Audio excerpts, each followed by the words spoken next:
But before I begin, I want to take a moment to recognize my dear friend, our sister organization on the other side of the medicine line, I'll say.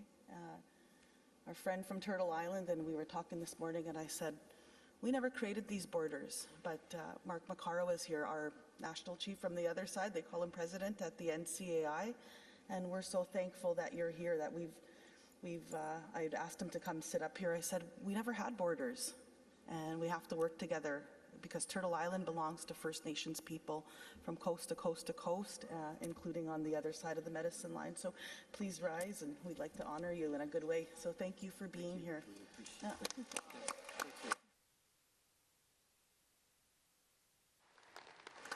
Trump and Canada will not divide our people anywhere, no matter where we are. So thank you.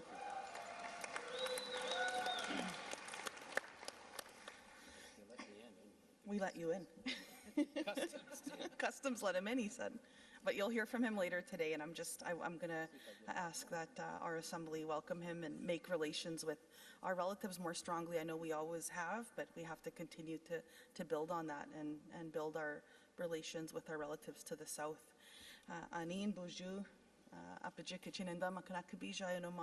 We acknowledge that we are here in the unceded territory of the Algonquin Nation. I want to acknowledge and I want to hold up our host drum, the Eagle River Singers, and thank Knowledge Keeper Chuck Hume and Dr. Gwen Point for opening this assembly in a good way. Chimigwech. We also recognize the Eagle staffs in the room and all the ceremonial items. And we acknowledge Chief Jean-Guy Whiteduck from Kitiganzi B. Anishinaabeg for welcoming us to his territory. We also lift up Regional Chiefs Abraham Benedict, Grand Chief Linda Basagay, and Chiefs from across Ontario for your ongoing leadership and your inspiration. Chief Benedict, I want to thank you for your wisdom and your advice at our national executive. We appreciate your leadership on water, on policing, and border, just to name a few, does it all. Your success as well, Chief Fiddler, in securing a Canada-Ontario agreement on long-term reform of the First Nations child welfare system is so inspiring to many of us. Looking back over the past year, it has been also an honor to stand with you and with all the Ontario chiefs at Queen's Park in June against Bill 5. As chiefs were battling at Queen's Park for our rights, many were also fighting wildfires at home. So we lift up the chiefs in Ontario and chiefs across the nation for stepping up this past summer and being on the front lines of fires. We're also thinking of the Ontario chiefs. I want to take a moment to recognize the late Chief Lorraine Kobanez. She was a dear friend for many of us in this room, a highly respected chief. She never stopped fighting for the rights and the health of the Nisatsuan Anishinaabe Nation in Treaty 3 territory. So we honor her. We were honored to attend her service last month in her community and to pay respects to her family. When we see so many women chiefs, getting elected across this country, we can't think of we think of legendary matriarchs like Chief Kobanez. So in her name today, please join me in lifting up all the women chiefs, and it's so great to see, so give them a round of applause. Thank you.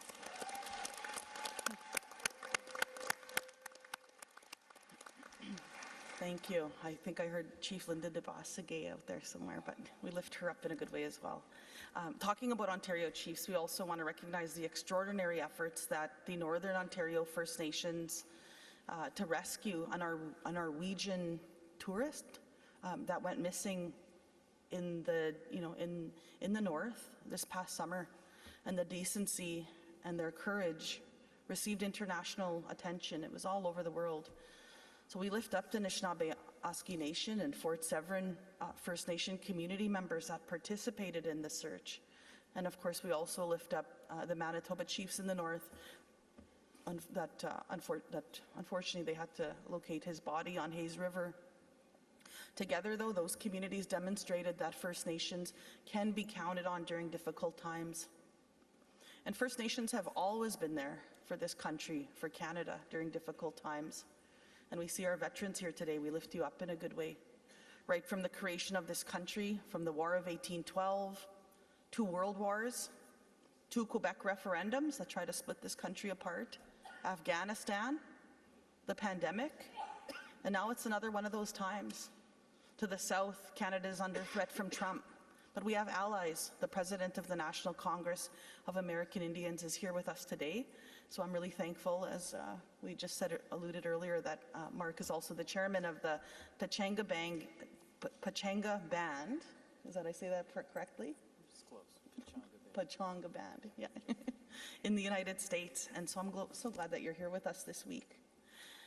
While Trump threatens Canada from the south, threats of separation are also fueled by Alberta and Quebec politicians in the east and in the west.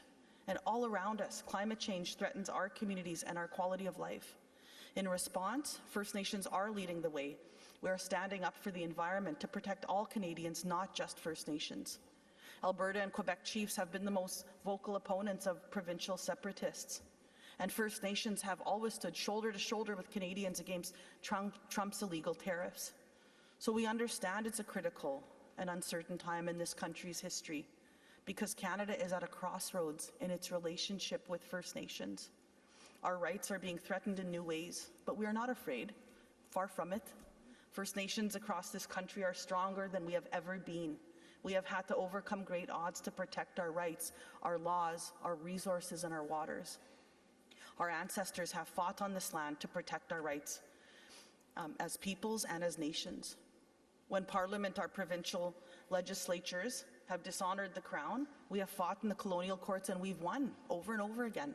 Sadly, First Nations continue to be forced to keep fighting in court, and rightfully, we have kept winning. Nothing has been given to us and we are not going back. So I can't think of a better place to discuss the future of this country than at this Special Chiefs Assembly this week. I want to thank, of course, our AFN staff all over this room for bringing this together and putting this assembly together for each of us. We thank the media, record number that are here, and everyone streaming online across Canada for being with us. We have a lot to get to this week and many resolutions to discuss. The Prime Minister will also be here later today at 4 o'clock, I believe, to take your questions. Numerous federal ministers and members of Parliament from all political parties have been invited to attend this week, and we lift them up for their public service. These are not easy jobs, folks. They require sacrifice, they require time away from your family, something that our chiefs and our leaders in this room understand. So we thank them for attending today. A lot has happened since when we last gathered in September on Treaty 1 territory in Winnipeg. One thing to highlight before we start relates to the historic $23 billion settlement that we negotiated with Prime Minister Trudeau in 2023 on discrimination in the First Nations Child and Family Services Program and Jordan's Principle. In July, we announced approximately 4,000 claims have been received since we opened the application portal in March. And shortly after, we confirmed that the first payments had started to roll. So today we're announcing that over 88,000 claims are in, and more than $265 million has been distributed to claimants. We want to again thank our representative plaintiffs for their leadership. They inspire us each and every day to keep making sure this rollout keeps moving in a good way. This is a significant achievement, but we know that thousands more First Nations people are still eligible in these first two classes. And while no amount of money can ever make up for the harms, that this compensation, it's an important acknowledgement of the discrimination that they suffered. So please join me in thanking them and the Settlement Implementation Committee. We are grateful for your leadership. Thank you so very much. Many of them are in this room.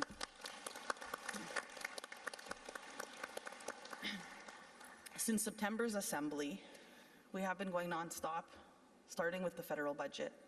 The Finance Minister, for I think AFN's first time in history, will be here later this week on Thursday to answer questions. November's budget was the new government's first chance to build back some of the trust that was lost after the major projects Bill C-5 was rammed through Parliament in 20 days without consultation. Last month's budget was also an opportunity to demonstrate through deeds that First Nations voices matter to this new administration. I wish I was here to say that we accomplished that mission. Sadly, the 2025 federal budget represents a significant setback. To be fair, we do recognize some investments for housing. We welcome measures to expand the capacity of the First Nations Finance Authority, and we were pleased to confirm that the $47.8 billion we negotiated last year for long-term reform of the First Nations child and family child welfare system has been protected. And so we lift up Minister Galmasti for her support on these priorities and her leadership in protecting Indigenous services from a 15% cut. We fought hard for that, but it should not have been so difficult. When the best that we can say is that Indigenous services is only being cut by $2 to $3 billion, we know that there's a problem, especially when provincial transfers for health, for education, and social services have gone up by 5%. Sadly, instead of closing the gap between First Nations and Canadians, this budget makes things more difficult. November's budget was introduced on the first anniversary of the passing of one of our leaders, Justice Murray Sinclair. So I want to personally recognize his son, Nigan, for our recent discussion 2 weeks ago about his dad's teachings, and we lift up his families, his daughters. He's got strong daughters, and we feel his spirit here today. As a commissioner of the Truth and Reconciliation Commission investigating residential schools, Justice Sinclair famously said, "Education got us into this mess, and education will get us out." More than half of the Commission's calls to action were focused on education. To mark the 10th anniversary of the Commission's final report this month, December, we call on Canada to make generational budget investments in First Nations education, training, and languages, because Canada talked a lot about generational investments in the lead up to the budget.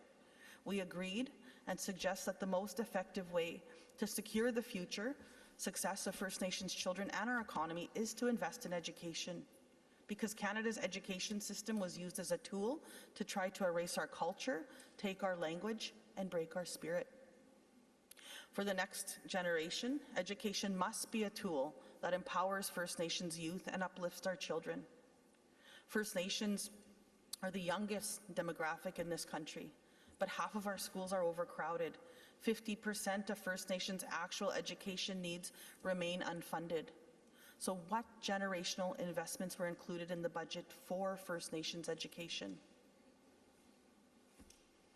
That silence you hear sounded like Canada's response. Education is one example. Closing the discriminatory First Nations infrastructure gap is another. First Nations policing, the First Nations Procurement Authority, states of emergency that chiefs called all over the country were all ignored in this budget. Yet the government still says, "Trust us." Canada's promise to introduce First Nations clean water legislation this year is another example. And I lift up many people in this room that worked really hard on that. During the election, the government promised to reintroduce a clean water bill as quickly as possible if they were elected. So this week, we join with chiefs from coast to coast in calling on this government to honor their commitment and reintroduce the First Nations Clean Water Act this month. There is still time. Besides that, the federal budget and the Clean Water Act, policing and justice issues have been a key focus since September's Assembly.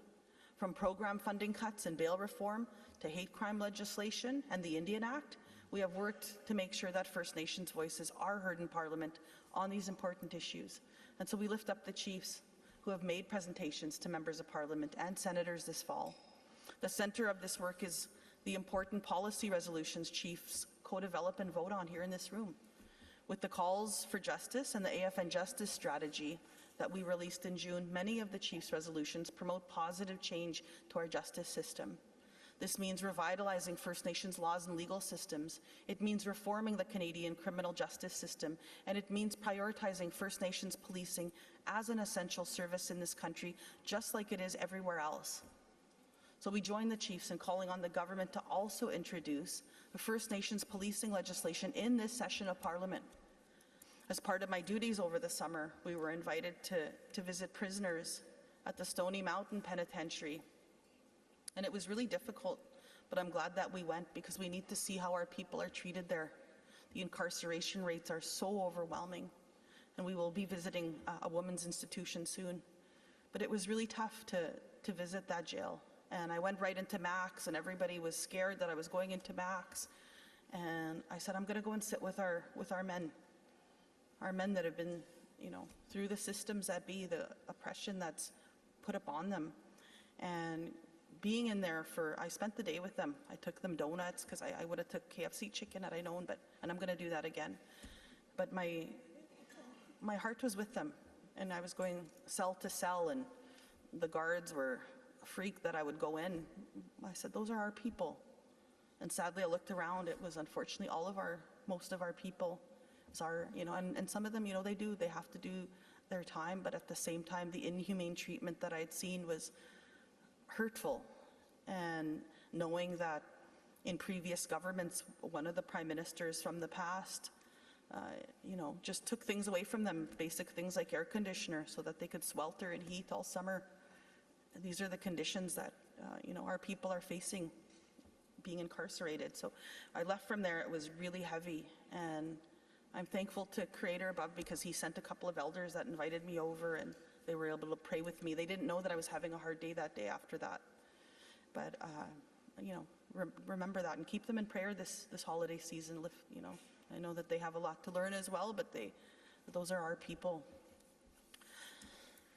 In addition to the justice reform, we have called on Canada to finally end the Indian Act's discriminatory second-generation cutoff, to move away from the dehumanizing categories of 6-1s and 6-2s, and end the Crown's ability to determine who is an Indian. Our people are entitled to belong to our people, and they are entitled to rights according to First Nation laws. First Nations must be in control of our own membership. We know who our ancestors are. Justice for First Nations in 2025 means doing something about hate and violence as well, directed towards our people.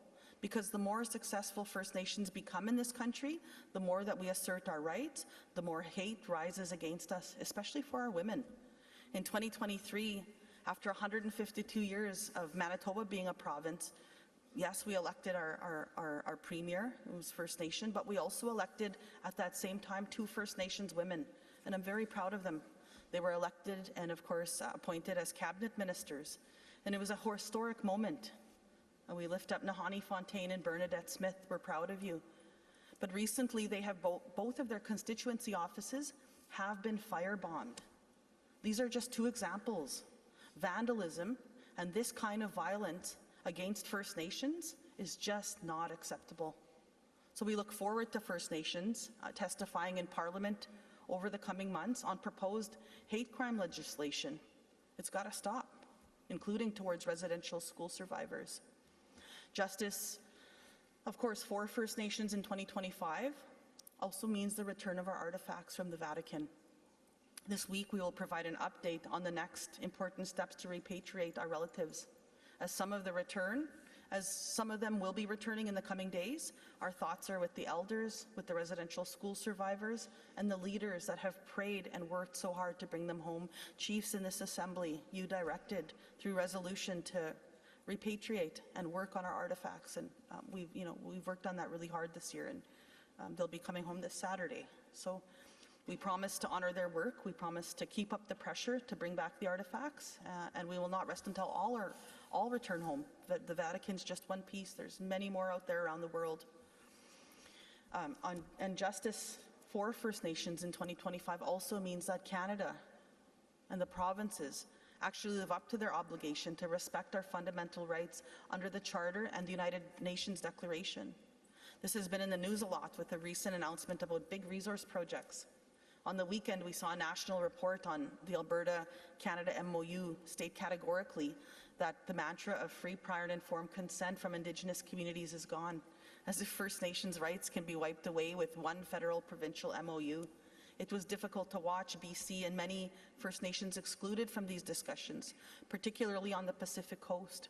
So we lift up all chiefs impacted for their passion and for their leadership, regardless of their position. Chiefs, of course, have different views on development, and this is to be celebrated. I told the press that this morning, not feared or used against us as a wedge to try and divide us. The truth is that Canada can create all the MOUs, project offices, advisory groups that they want, but chiefs are united. When it comes to approving large national projects on First Nations lands, there will not be getting around rights holders. That's another reason outstanding First Nations treaty rights must be reconciled before others, because Métis rights do not include rights over First Nations lands, territories, and resources. First Nations, with the exception of the Inuit, are the only true landowners of these traditional territories. We have governed these lands.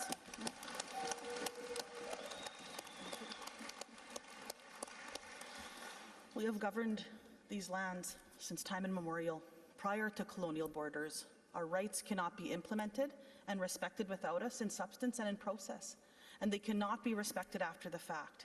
When Canada and the provinces tried to exclude First Nations from repatriating the Constitution in the early 1980s, we fought to ensure Section 35 was included to affirm our treaty and pre-existing inherent rights.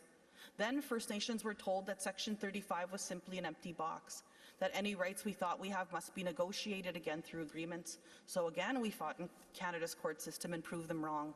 There are now hundreds of court decisions affirming the strength of our constitutional rights. We raise this critical history because Canada, the province, and proponents developing these major projects must take First Nations rights seriously. Everyone should know by now that there is no cutting corners when it comes to protecting human health, vital watersheds, and the constitutional rights of First Nations people. Our ancestors have inhabited these protected territories long before colonial borders. First Nations lands hold vast deposits of critical minerals, forests, and fresh water supplies that sustain communities on both sides of the medicine line. With each day, more Canadians recognize that Canada's economy will not achieve its full potential until we have a strong First Nation economy. First Nations businesses already contribute over $50 billion each year to Canada's GDP. This represents a 50% increase over the previous decade. The rest of Canada only grew by 37% during the same period.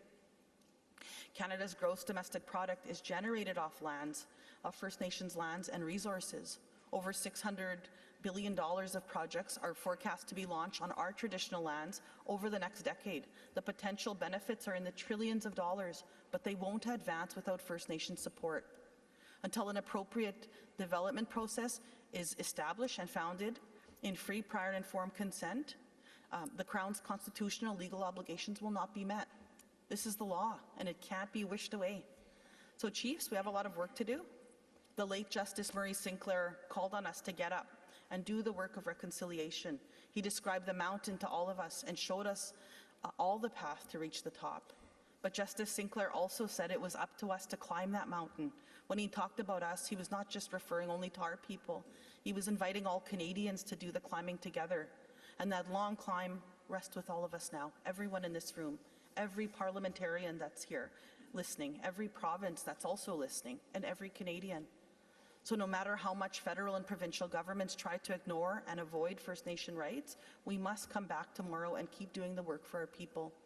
That is why we called for a First Ministers meeting on First Nations issues early in the new year.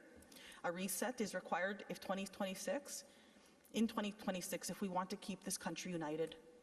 Premiers agreed it was time for a meeting with First Nations when we met in July, and now the ball is in Canada's court. In Justice Sinclair's name, we must keep imagining a world where all of us have medicines, food, equal access to education, and a safe place to live. Not just a few, but truly all of us. Justice Sinclair prepared us to speak about this dream many times to many different people, but most will doubt this is even possible. He told us to keep trying, keep dreaming, because we have been given the gift to do that. We have a lot of ground to cover, and we have a short time to do it. Chiefs, you work unbelievably hard, and you put yourselves on the line each day to help your communities, to help your families. As National Chief, it is my honor to be here, standing with you, to advance your priorities, and through it all, we will be here with you together, just as our elders and our ancestors wanted us to work together. By strengthening our relations united, we can do anything that we want. So I stand with you and thank you. Chimigwech, apachikachinam.